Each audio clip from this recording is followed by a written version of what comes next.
This is a startup story. This is an entrepreneur that has a business that's about 2 years old. It's a business that is taking advantage of recycled materials. And Yura is the founder and the chief executive officer. Chris graduated from Notre Dame 2003. He went off to New York, became a professional model for a while, and worked also with a number of clients in the area of developing marketing strategies and strategic business directions. Somewhere along the line there, he got interested in the apparel industry, and he decided that he was going to find a way to manufacture and produce in this country. And T-shirts, which probably you are one of the only folks manufacturing T-shirts in this country. So this is a startup. This is a guy that's not even 30 years old yet, right? I'm 30, so he's 30 years old. I'm going to let him tell his story, and this is a good opportunity for everyone in the class to ask a lot of questions. Chris was gracious enough to speak to an earlier class on micro-venturing this afternoon, and I think probably about a third of the time was directed on answering questions and having some conversations with the students in the class. So this is one of those kind of opportunities where you get the chance to talk to somebody that went here, has got a startup, he's leaving here and venturing, I think sometime this week, once again to the White House. He's involved with create business jobs in the United States, kind of promotions going on in the administration, and he's been involved with that. So without further ado, Chris, I'm going to turn it over to you and let you go to it. Hello, everybody. Is my mic on? Yeah, I guess it is, huh? Nice to meet all of you. Really appreciate the opportunity to come back to Notre Dame and speak. Obviously a great honor to be a part of this university and to come back and kind of share my story. So when I was in college, I really liked videos. I don't know if you guys do, but I'm going to play a video that kind of wraps up just a short little summary of what we do, and then kind of tell you more about my personal story and how I got to this place, and hopefully you guys have some questions and I can be of assistance. So I will play this video first. Let's see if it works.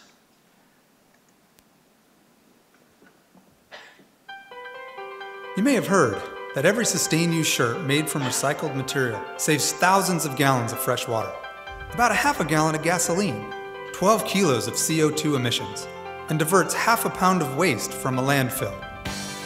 But did you know that the U.S. Department of Labor estimates that by the year 2018, 14,200 Americans who spin cotton into the yarn used to make textiles will lose their jobs?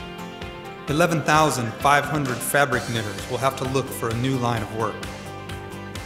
72,000 sewing machine operators in the U.S. will lose their jobs. That's 20 people every day.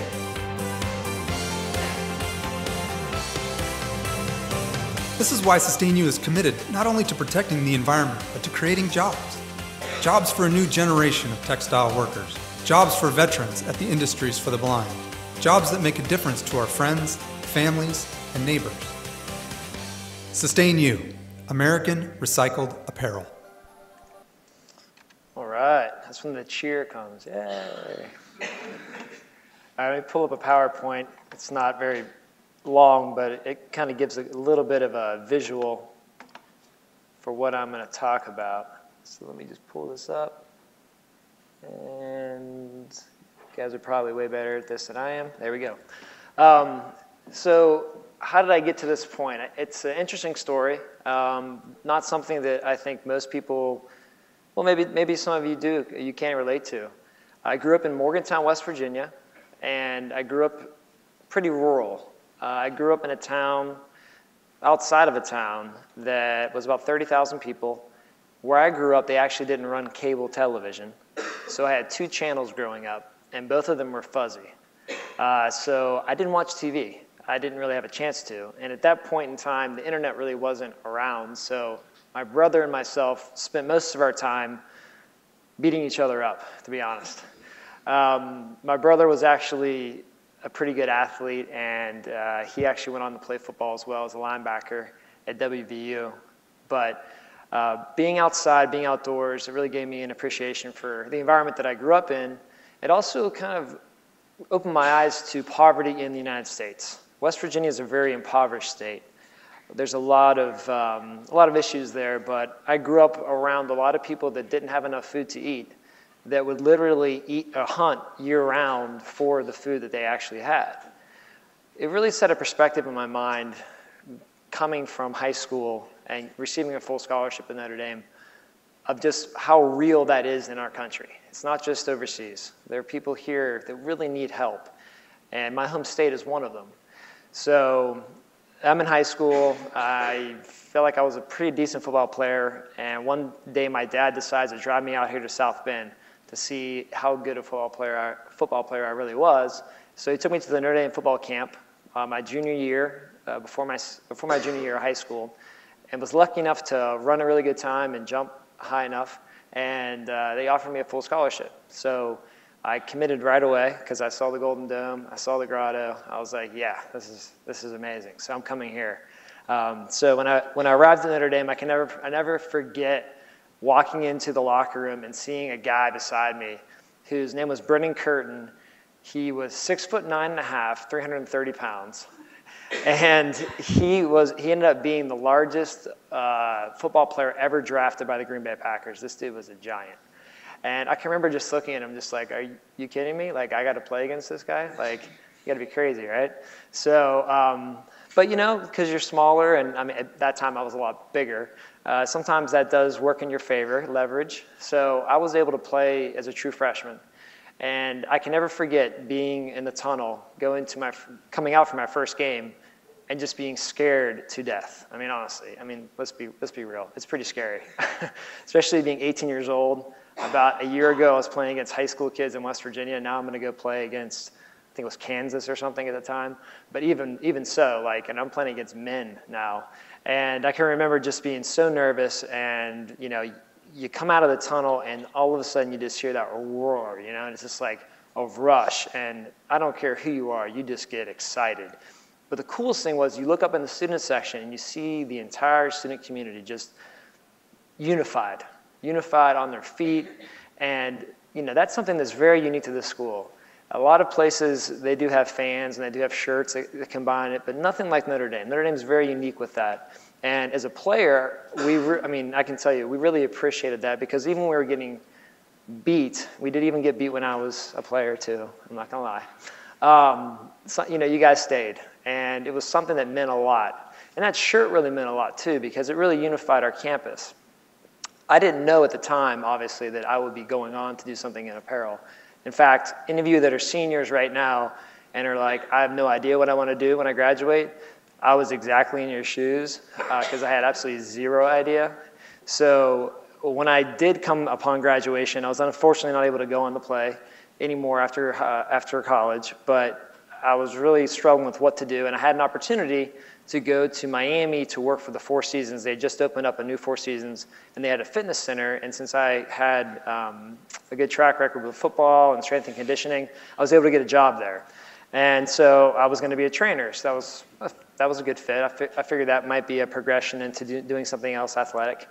But while I was there, I started losing all this weight, mainly because I had an injury to my left arm my senior year, and I really couldn't lift weights anymore.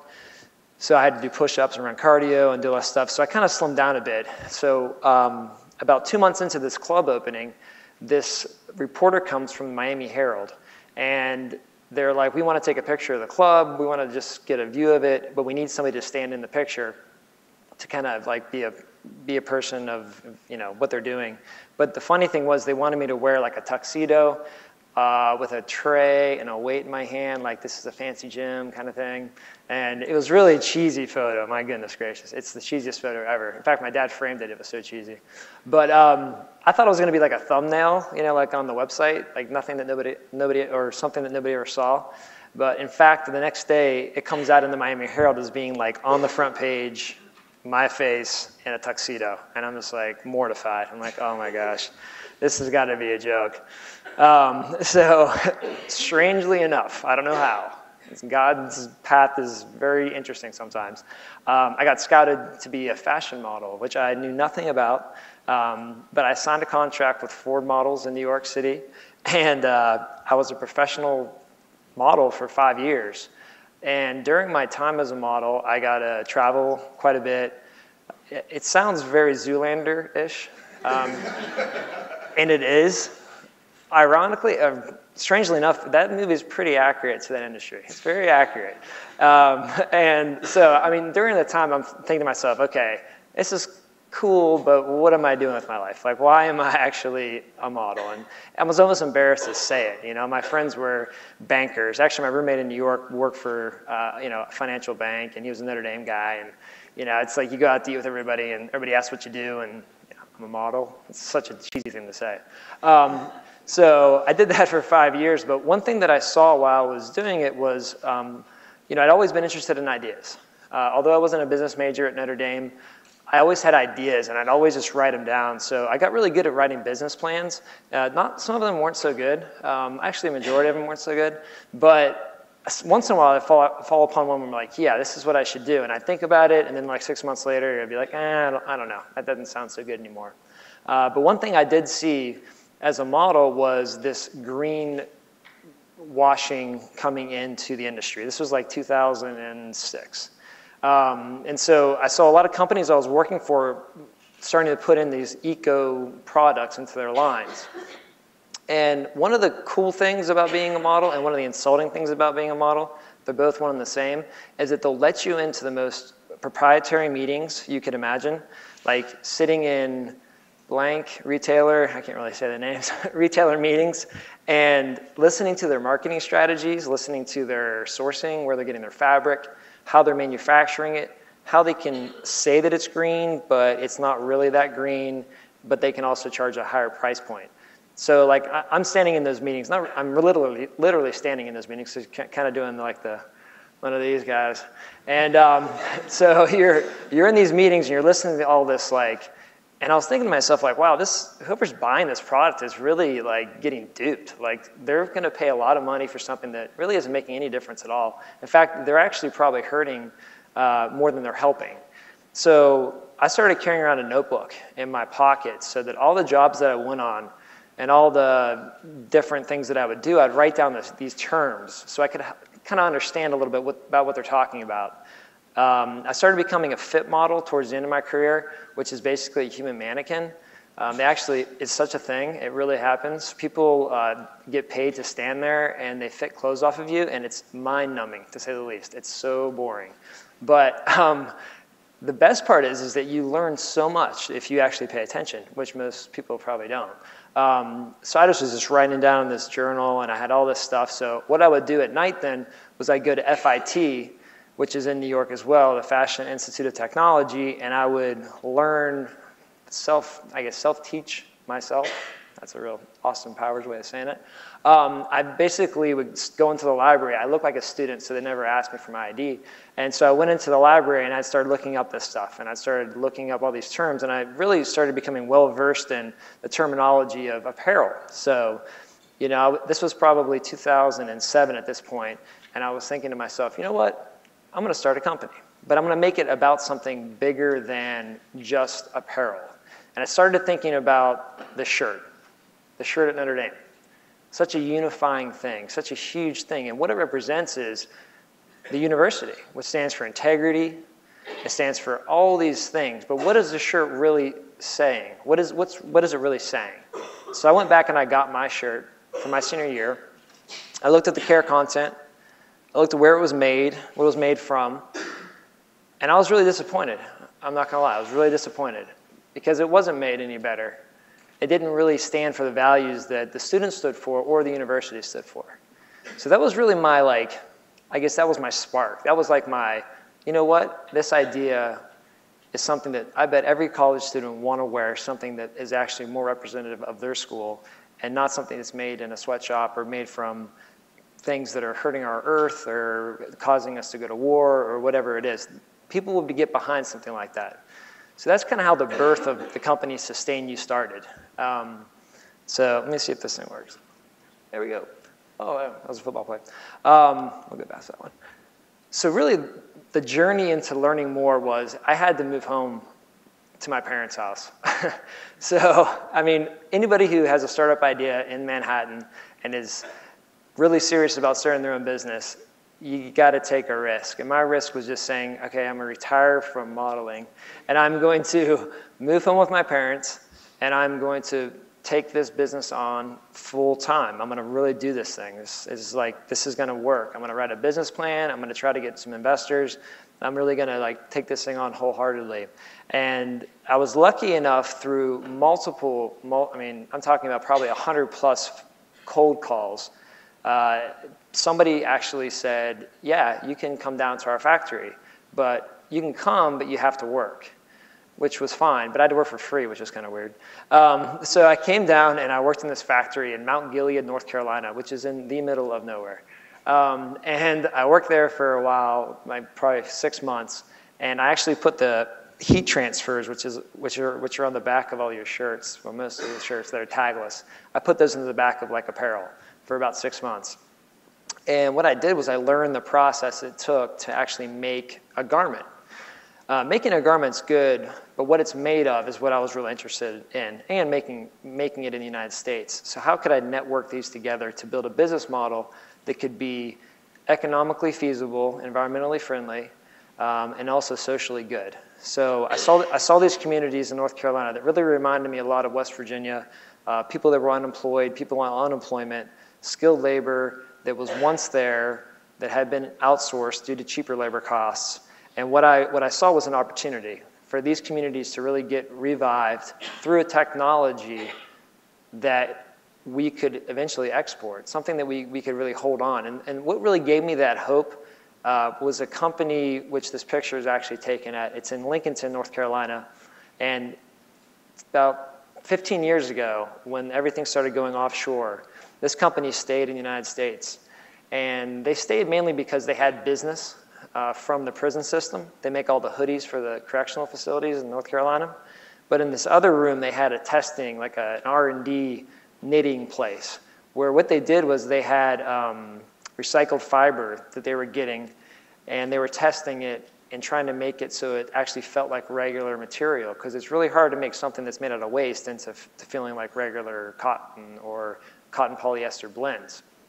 The reason why they had that ability to have that yarn was because right up the road, a gentleman opened a factory that was making this yarn there because out of everywhere in the world, this region had the cheapest uninterrupted electricity than anybody. So they were going to put it in Brazil, but they did the cost analysis, and this part of North Carolina actually had cheaper electricity that's uninterrupted, because when you're spinning yarn, you have to have uninterrupted electricity or it'll mess up the spinning process, and then you're basically out of luck.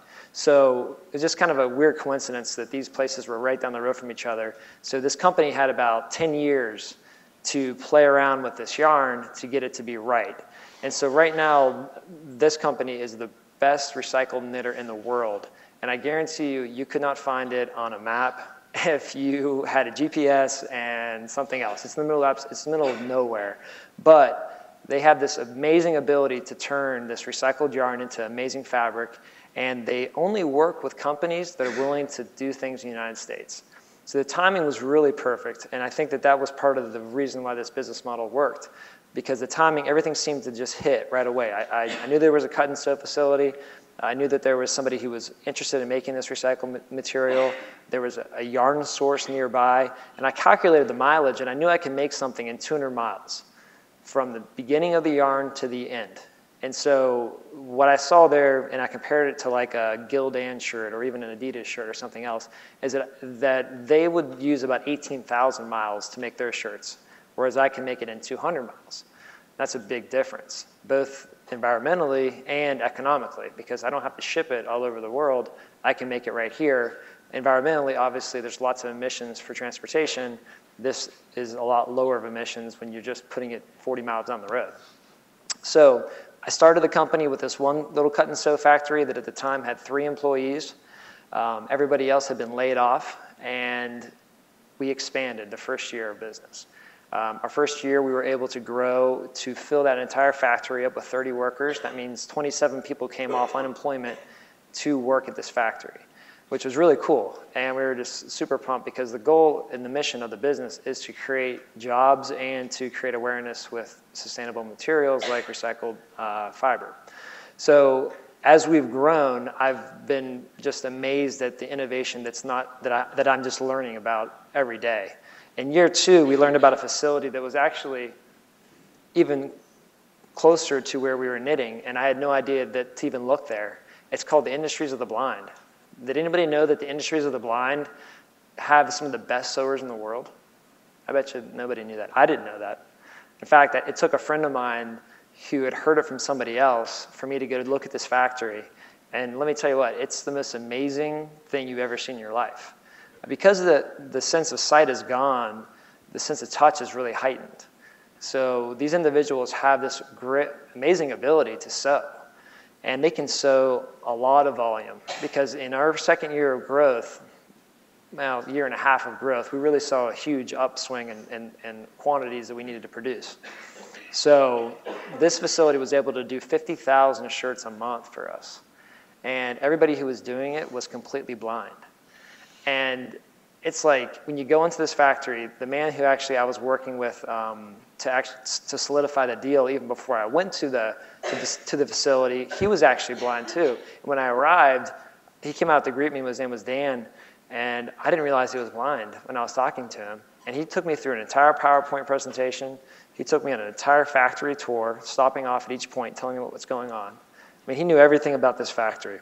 And since then, we've been able to partner with them to make shirts for industries like NASCAR, for example. Like a lot of NASCAR shirts are made from the Industries of the Blind out of recycled yarn. It's pretty amazing, the connection. So this is one thing that I just saw as being helping our business model, which is to keep the sustainable, more sustainable business model intact, using skilled labor that in places you might not find it, and to really help preserve communities. And this is a community like none other. The reason why we don't verticalize our business, like a lot of people, American Apparel, that's a very good example of a company that's very vertical. They do everything from knitting, and they do cut and sew, and they do their thing. The reason why we don't do that is because these communities in which we work in, that's their community. They know what the people there need, that their friends, their family, they're people that have been there for generations. And honestly, for us to come in and tell them what to do does them a disservice. It's really like, it doesn't make sense. And honestly, it doesn't work. Working with them at a partnership level is what works, because the success that we see, it trickles down to our partnerships in which we've created from the yarn to finished product. One of the things that I've been most excited about, because we've built this model, is that we've been able to help tell better stories for organizations. This is a picture of my friend Sam. She was a CoverGirl model 2003, and she's really successful in the industry. But the one thing she had, it was a heart for people, and especially in Kenya. And she started a charity called Kids for Tomorrow. And she's not one of those people who just wants to put her name onto a charity. She actually spends most of the year in Kenya. She's built schools, she's created wells, she's done about everything. And being able to tell a better story for her apparel helps her get funds for her programs, really speaks to the message of what she's trying to do better than something else. And this is one example of an organization. Another organization I think you guys would be really interested in is called Socket. Has anybody ever heard of Socket before? No? All right, well, Socket is a soccer ball that you can kick. And by kicking it for about 15 minutes, you create about 3 hours of electricity through kinetic energy. And so the people that created this technology are about 24 years old. They're really young. And they're super nice, cool, really down to earth. You guys would be really impressed with them. But they have this ball, and what their plan is to take this to the third world so that people can have access to clean water, because it can also run a water purifier and refrigerator, a bunch of different things, reading lights, just all kind of things. We partnered with them to make socket shirts, socket bags. In fact, their store's launching, I think, today or tomorrow, and we're partnered with them to help them tell a better story through their apparel while they're doing a better thing for our world, which is a really cool thing. So to kind of sum up what my business is, my biggest thing is I want to create jobs. I see that the biggest need in our country right now is to revitalize old industries. Industries where there's skilled labor in place. Textiles is something that I see as a game changer for our country. Recycled technology is amazing. The reason why that we use recycled technology as opposed to, let's say, organic cotton, there's a couple of reasons, and I'll just give you a quick little summary. Organic cotton is less than 1% of the cotton used in the world. It requires 713 gallons of water to make one shirt.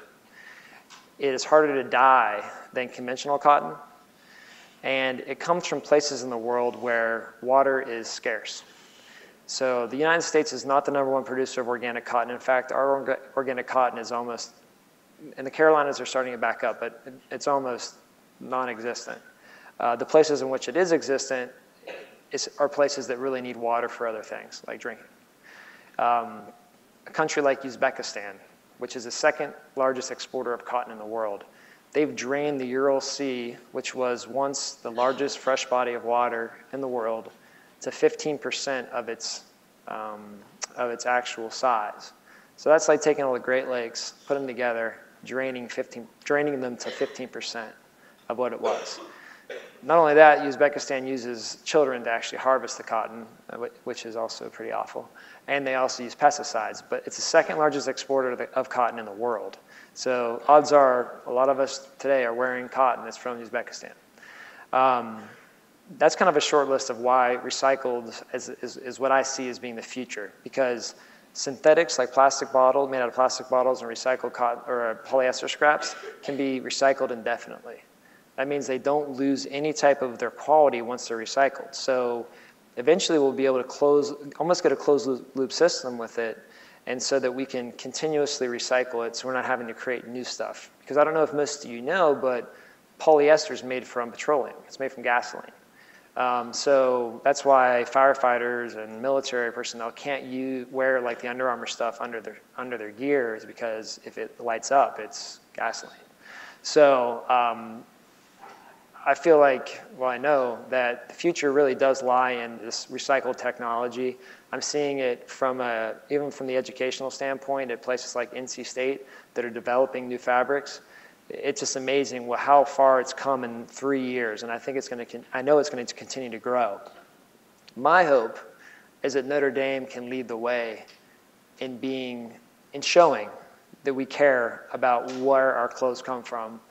Not just because it's clothing, because it's a message. I think it sends a message to our country, it sends a message to the world that we understand the problems that are out there and we're doing something to change it. And I think the shirt is a great example. It was my inspiration to start this business, and I really think that this year, 2012, whoever is here for 2012, is it 2012? Yeah, should really lobby to have a better option and not just the status quo. Because I think it definitely speaks to a bigger message, something that this school is about, something that we all, as graduates, we look back on our Notre Dame experience and we learn from this institution so many great things. And I think that to really represent it in apparel is to do our university justice. So with that, I'll open it up to questions, because a lot of you guys are going to be entrepreneurs, no matter what field you're in. And so anybody have any questions about starting up a business or any specifics? There we go. What's the go-to-market? How do you go to market to sell your shoes? Basically, right now, what we use is a lot of networks with university sustainability directors. So every university right now is getting a director of sustainability. And what their job is to look on campus and see where can they cut water, energy usage. And apparel is a way that you can really quantify it. I can quantify 100 shirts, what that would save in water and gasoline, and that's something that you can use for your internal reports. That's something that wasn't really used before, and when we came along and kind of introduced it to sustainability directors, it's kind of spread across the nation. So we've worked with over 150 universities to date. So that's one way that we've done it. A lot of it's been direct to the actual buyers, like the Boy Scouts of America. We made their first ever recycled garment this past year. Not only the first ever recycled garment, but the first garment they've made in the United States since 1985.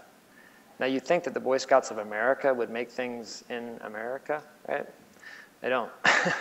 In fact, they don't make anything in America. The only thing they made in America last year was what we made for them. And I thought that was so sad. It's like, we're actually making this product 40 miles away from your distribution center, using people that are really your customers. And so there's a lot of room for growth, but the way that we've kind of gone into the marketplace is really going after key decision makers in areas that we feel they care about a better option in apparel. Chris, are you the salesperson? We've diverted into, we have a sales division now, but I still like to sell, so yeah. I mean, that's how I started. I started by myself. In fact, how I started, just so I can tell you, my parents had 2 mortgages on their house. They were willing to take out a third one to give me any capital at all to start. And this was between 2008 and 2009. So, I mean, that wasn't a very good time in the economy. My father lost his job, and they were willing enough to trust this idea to take out a third mortgage on their house to give me any capital to even start product development. So in the beginning, it was just me selling.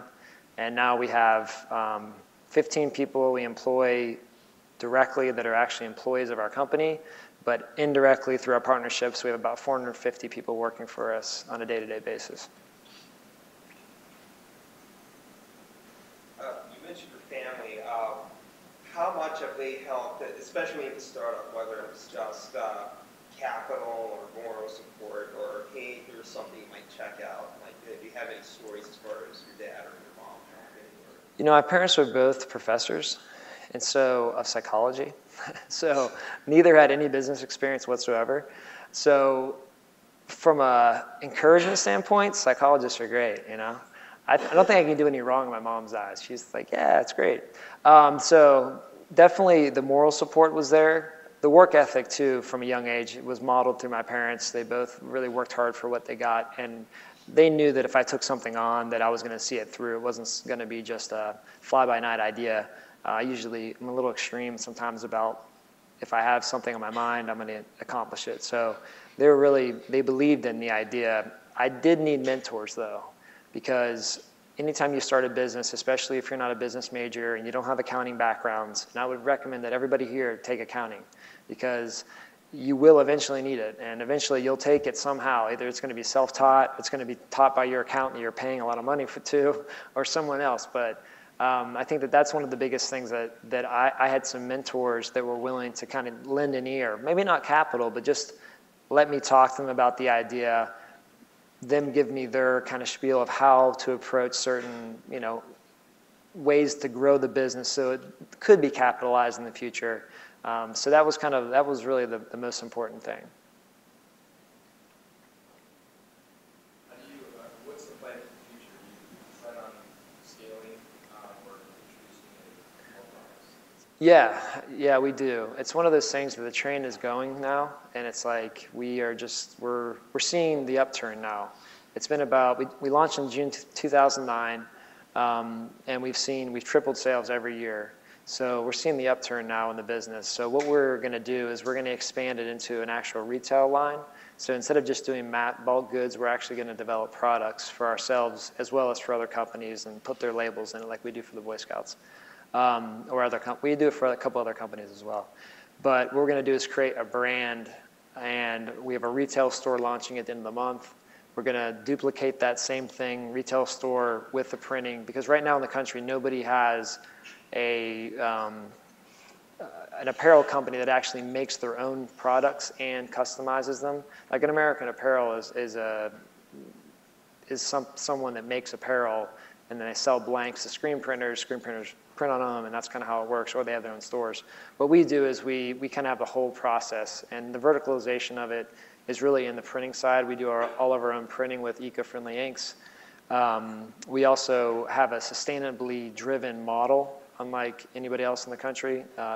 Like American Apparel has like a better option, I guess, for a blank, but our whole company's mission is sustainability. So for us, it's scaling into brands, also offering it into stores like EMS, Eastern Mountain Sports, other kind of like-minded retailers that have a strong interest in our products, and eventually over to Ham's bookstore that's owned by Follett.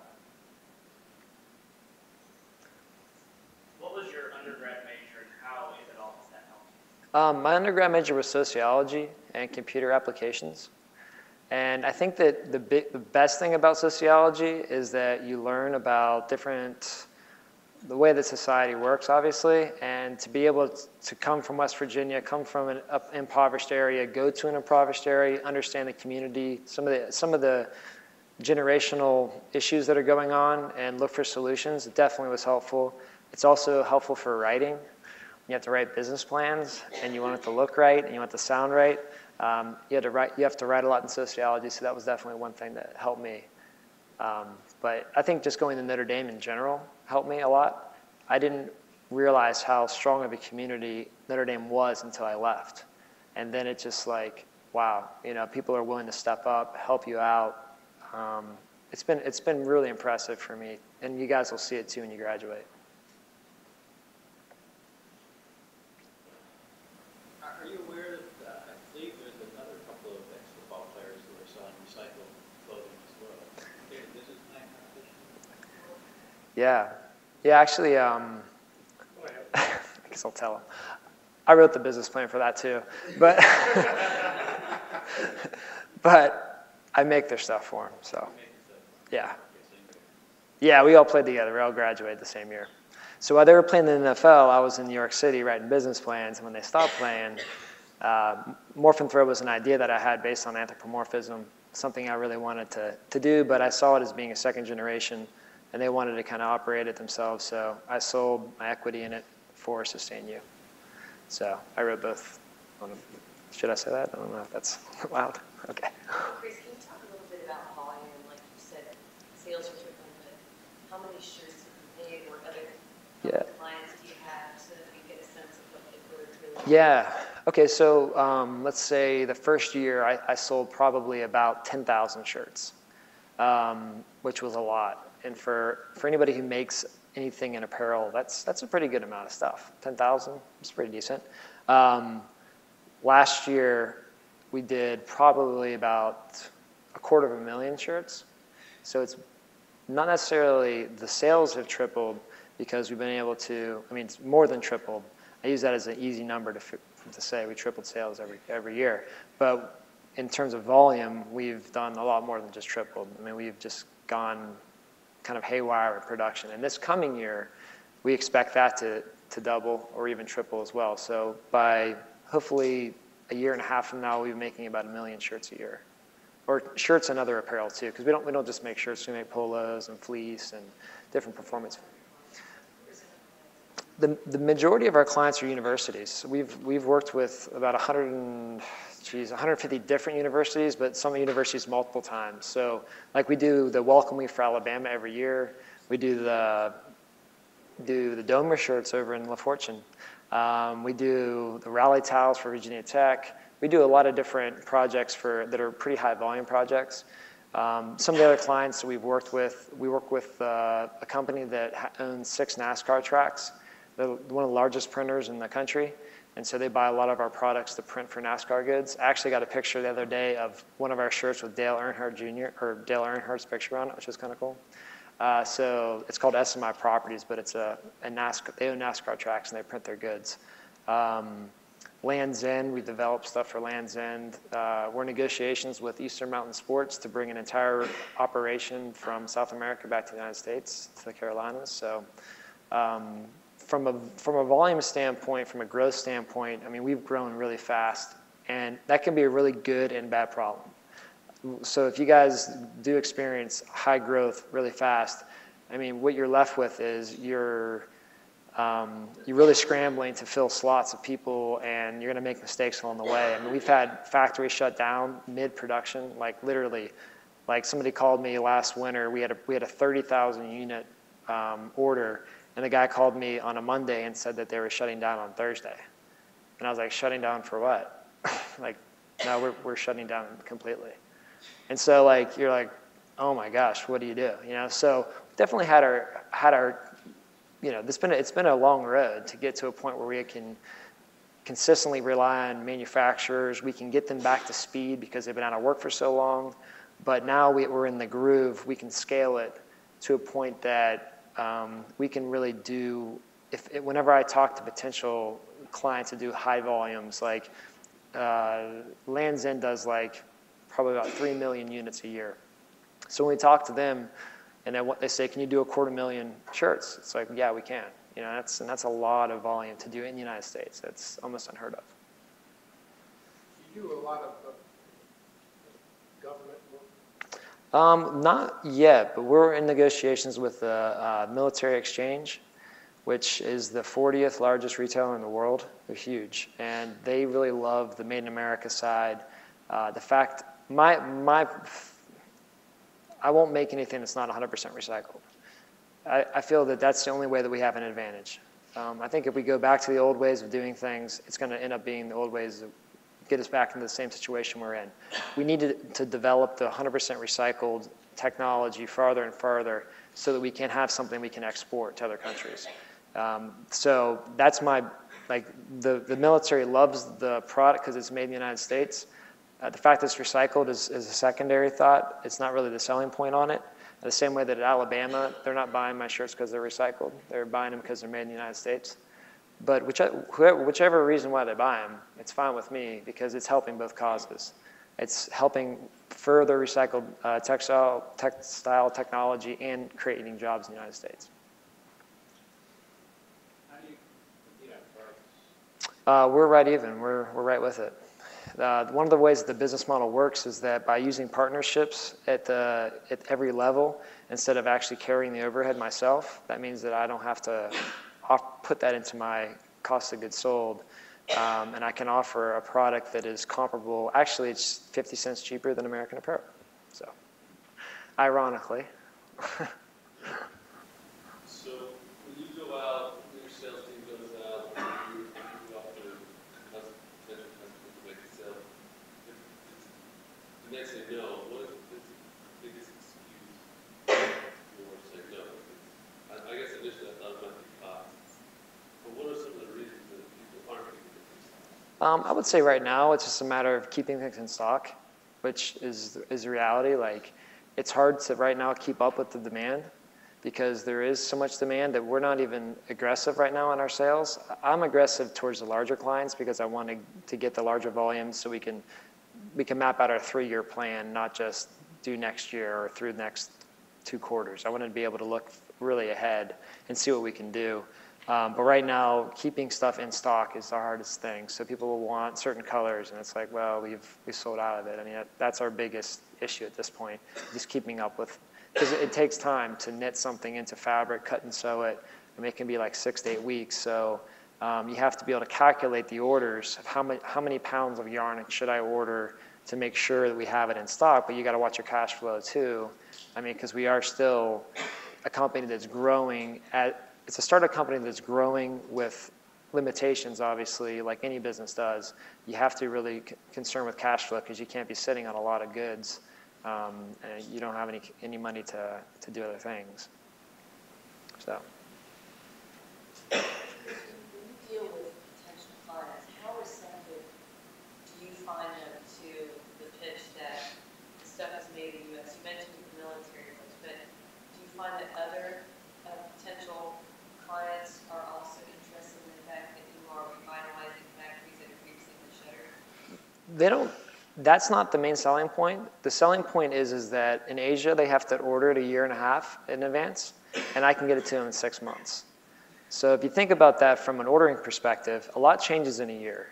Like buying certain colors or buying certain styles or patterns. You know, this fit might be in style right now, or forecasters might think it's going to be, but a year from now, they might change their mind, and all of a sudden that retailer is stuck with all these goods. Or in college, let's say, for example, Boise State wins the national championship. I don't know if they do or not. They win the national championship. Well, a year and a half ago, did somebody predict that and have a lot of Boise State stuff on hand in that color? You know, we can do it 2 months out if we need to. So how close we are to the market makes us more competitive for larger retailers because we can get our goods faster. Also, can you talk to us a little bit about, you were called to the White House, and were they interested at all in what you were doing? Yeah, actually, it's been a strange turn of events. I got introduced to the political world. I'm not that political myself, but it was actually during my first 3 months of business. We got to do the T-shirts for the Impact Conference, which is for students that are involved in different organizations around the country. And the actual conference was in Little Rock at Bill Clinton's School for Public Service. And the order was going to be late, and I mean, if it's going to be late, I'll drive it myself. That's just the way it is. Actually, I drove an order at the University of Maryland 2 weeks ago. So I still do it if I have to, but I just don't want anything to ever be late. So anyways, driving down the Little Rock, I end up getting there right the night before. Goods got delivered on time. I got introduced to the dean of the school. He's like, you know what, I really liked your story about how you were a Notre Dame football player and now you're doing this. Would you come and talk at our school? So I got introduced to President Clinton, who then kind of took us on to as being something up and coming. From that, we got awarded some recognition at CGIU last year, which is the Clinton Global Initiative University. From that, President Obama's business council noticed myself and our business as being something for young entrepreneurs. And I was invited last summer to engage with other young entrepreneurs just about creating jobs, what makes it easier for startup businesses. A lot of the businesses weren't startups. I mean, the guys who invented Living Social and Justin TV and all the things that you guys know a lot more about than I do. But anyway, so it was like a lot of really cool young minds together just thinking about these ideas. Then I got invited back again for the Jobs Act, and then this week I'm going back for the for business leaders, not necessarily young business leaders, but just business leaders that are wanting to create jobs in the United States. So that's what the forum is this week. So it's kind of interesting how sometimes your mistakes, like a late order, can turn into something really good. So I would always recommend, if you ever have a product, if it's going to be late, drive it. Your car's faster than UPS. Most of the time. Chris, there's two giants out there with the T-shirt. One's called Fruit of the Loom, based in Bowling Green. The other one's Haynes. Yeah. What's going to happen when they call you on fire? Depends on what they want to do with my company. I will never sell if anything gets offshored or is not made out of recycled material. So I'm not in this business to flip it, and the people that are invested in the business know that. I mean, I'm pretty straightforward and honest about what my intentions are. I feel it's a cause before a company. It has to be a company for it to become for the cause to work, but that cause is more important to me than making money. I've seen a lot of my friends, a lot of people make a ton of money and be miserable. I want to make a difference. So. One of the things that startups have is, you mentioned third mortgage on your parents' house to get you started. But then also, and you just mentioned the conversation about your investors. So you have a number of investors that have invested as you started to grow. Yeah, we had to do 2 rounds of capitalization in order to keep up with the growth. And the people that got involved were people that shared the common value, that they saw what we were trying to do. Of course, they wanted to be profitable, but they also realized that there's a bigger issue at play here. I mean, they want to get jobs back in the United States, and they want to try to create some competitive advantage to have here. It's people that have already made their money, they've been successful, They're looking to see, kind of get back a little bit. But we're a for-profit business, there's no doubt about it, and I want to get every sale I possibly can because I know that creates more jobs. So it's good motivation. It sounds like you have a lot of competitive advantages that are already built in. You seem to have a cheaper good than American Apparel. All of your stuff is made in the USA, stuff is being outsourced. You have a faster turnaround of things that are made overseas, and you have an eco-friendly product. All these things are very good things. It sounds like you're well suited for the market. How did you get all these advantages? For other manufacturers, they decided to move overseas for a reason. It was probably because it was cheaper to water. Yeah. Certainly there are other things they considered, but it seems that you're able to do everything better than everybody else. Why is that? Is it partnerships? Is it your business model so much better? Well, no, I think it's the times have changed. I mean, times have changed in the last couple of years where, I'm not a Nike. I'm not huge. So to make a right turn, and come right back is almost impossible. They can take small steps to move towards where the labor is becoming cheaper, because in China right now, the Chinese are actually building factories in the Dominican Republic because they realize that their labor laws are getting to be different and people are wanting a higher wage. It's almost like it's a trail of exploitation. It's like, exploit them, okay, now they realize it, so let's exploit them, okay, now they realize it, let's exploit it. That's just the way that it's worked. So now it's getting closer and closer back to the United States. A lot of factories, a lot of companies actually want to come back to the United States. And not only just for economic reasons, but for also they want to employ people, they want to show that marketing image, because there is something to a value-driven brand. As you guys all know, a lot of companies are really putting that in the forefront of this is the good that we do, and they're hoping that that is something that people will bite on. And a lot of times, sometimes it's true that that's just a marketing scheme, sometimes it's authentic.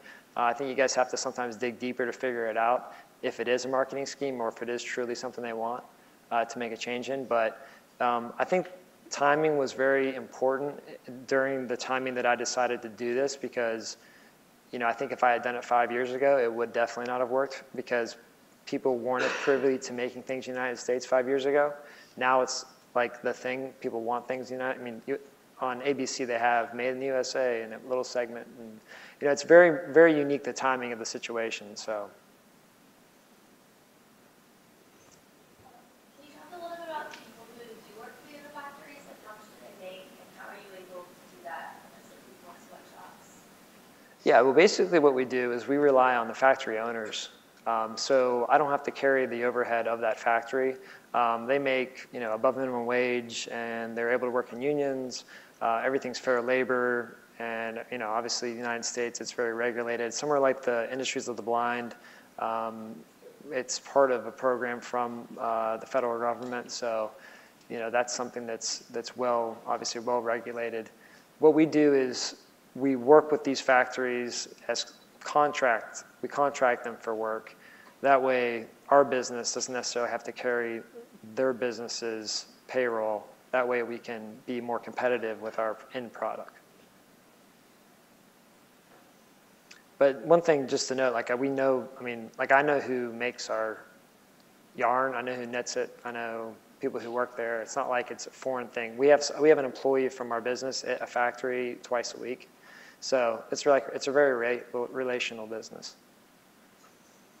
Did you learn about garment design when you were working as a model in your time when you worked during the 6 months?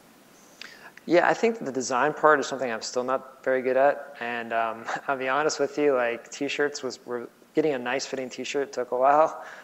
It's amazing how hard it is to make one thing right. I applaud anybody who can make multiple things really nice. We stick with what is kind of the bulk good, and our spec right now is basically like the military spec. So it actually is a really good fit, to be honest. I think so. But we basically work with a pattern maker to make sure that our fits are correct. I didn't really learn as much about pattern making or design, simply because that's not really what I had a huge interest in. Although I know we needed it for our business, we have a pattern maker that really knows that stuff. So we basically work with her and fit models to try to get the fit to be correct. Forgive me ignorance of this question, but where do your raw materials come from? So where do you come up with enough material to make one extra Well, basically, it depends on the product. Like if it's 100% recycled polyester or PET, it comes from plastic bottles and post-industrial polyester scraps. And if it's 50-50, if it's recycled cotton, recycled polyester, then it's cotton scraps and the plastic bottles. But where it comes from is industrial factories' floors. Because anytime you make a product, it doesn't matter. It's like drawing your hand on a piece of paper, like a turkey, and you cut it out. There's always going to be scrap. And it's the same way with apparel. Whenever you cut a pattern, you lay this giant marker onto stuff, and a lot of times use a laser to cut it. There's always scraps. So those scraps can actually be reused with polyester to bind it. And so that's kind of where the raw materials come from. Yadkinville, North Carolina has pioneered it with a product called Reprieve. They're really amazing with what they can do with the extrusion of the plastic bottles themselves and then blending it with the polyester. So it's a really amazing process. And honestly, I'm not the brainchild of any of it. I'd stand on the shoulders of really, really smart people and just kind of put the pieces together. Any more questions?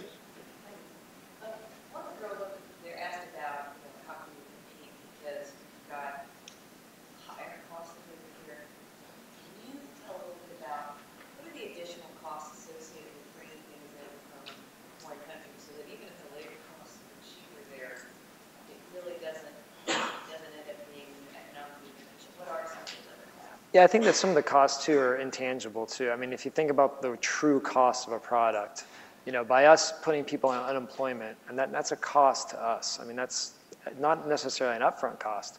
As far as like the tariffs of bringing things in, I mean, they've gotten higher from different countries. The U.S. has kind of shut down a little bit on some of the trade that goes back and forth. The price of gasoline has gone up, so it causes the people who are importing things to charge more money. Secondly, whenever things are brought over from overseas, a lot of the times there's errors and mistakes, so it actually has to get redone or resewn in the United States. In fact, there's a factory in North Carolina that all they do strictly is Wrangler jeans. They just refit them from overseas. So they come in, they fix them, the errors that are in them, and then they sell them. So that's an extra cost onto the product. But just to do that, to be able to do that, think about how low that labor cost is. I mean, most of the world operates with textiles operates under the UN-defined poverty line of $2 a day. I mean, that's really low. And, there's lots of arguments for, why we use certain places for certain things. But to be honest with you, it all boils down to dollars and cents. And the reason why the textile industry left the Carolinas where it was once thriving is because they found a place where people didn't have to pay them as much.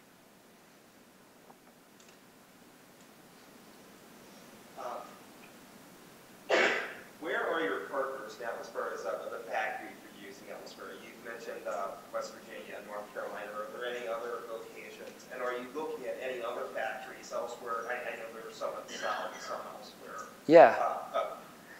Absolutely, yeah. Tennessee, we have a factory in Tennessee that we work with pretty closely. North Carolina, we have 3 factories in North Carolina. Right now we have 4 total factories that we rely on. But yeah, we are always looking for other factories because certain factories specialize in certain products. Like some make socks, some make polos, some make t-shirts. So finding those, I work with the North Carolina Chamber of Commerce at the state level, and they help me locate factories that need work. And that's basically how we go about talking to a factory, getting them a product. But again, it's a process because you have to retrain a little bit. But at the same time, you don't have to retrain them in a new skill. This is a skill that they already have. It's just a matter of kind of rubbing the dust off a little bit and getting them back used to working in the process.